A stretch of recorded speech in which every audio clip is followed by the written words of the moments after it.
je crois que les gens ont fait une confusion entre l'évolution spirituelle et l'évolution matérielle.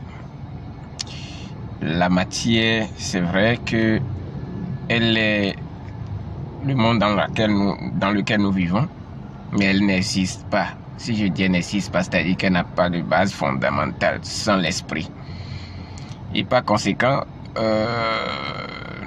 les mystiques de l'Afrique et du monde ont fait croire aux gens que quand on vient vers la spiritualité, il faut prôner la richesse du monde matériel, etc., etc. Ça fait que beaucoup se sont fait arnaquer. Et si je dis beaucoup se sont fait arnaquer, parce que les gens veulent tout écoute satisfaire certains nombre de problèmes matériels, bien matériels, avec des rituels, de la spiritualité au point où ils se font bluffer et arnaquer.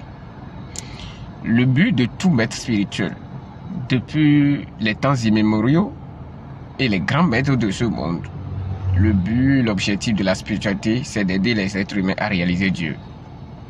C'est d'aider chacun de nous à prendre conscience de qui il est pour retrouver sa nature originelle. Le but de la spiritualité, c'est d'aider chacun de nous à se libérer du monde matériel. C'est-à-dire, je peux avoir toutes les richesses de ce monde, mais ne pas être esclave de ces richesses. C'est ça la libération. Ce n'est pas quitter le monde matériel, aller rester en forêt pour dire non, je haïs le monde matériel, non, c'est pas ça. Mais sous d'autres cieux, des sages aux temps anciens faisaient cela, ils allaient rester dans la forêt, ils abandonnaient tout ce qui c'est que la matière, en fait. Les gens ont fait croire à la société que quand on parle de la spiritualité, quand on vient vers le spirituel, c'est pour faire des rituels, pour changer sa vie matérielle, pour devenir riche, pour obtenir des postes honorifiques. Ça fait que tout le monde lutte avec des forces occultes dans le but d'obtenir que rien que des faveurs matérielles. Et on a oublié le but réel de l'existence. Notre devoir, en fait, c'est justement de rappeler aux gens que le but de cette incarnation, de notre présence sur cette terre, c'est de réaliser Dieu. Et comment réaliser Dieu? C'est à partir de la connaissance transcendantale. Et c'est ce que nous essayons de faire. Nous ne sommes pas là dans l'optique de vous dire mais que non, votre vie va changer miraculeusement. Non, pour changer sa vie, c'est un processus périodique. C'est un processus. Un bébé, quand un bébé naît, il a un temps pour téter.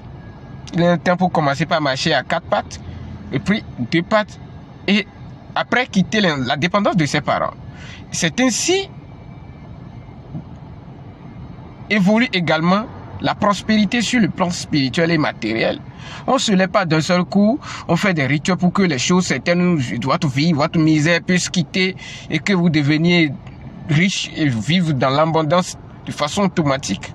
Et tel que les gens recherchent ces genres de prières dans les églises, dans les couvents vaudous et dans des temples initiatiques, ils seront tout le temps déçus. Moi, je vous dis la vérité parce que, vous savez, à partir de la vérité, vous allez vous libérer. Et celui qui aime la vérité a déjà réalisé qu'il est vraiment cette vérité. Paix à toi qui me suis et qui a compris le message.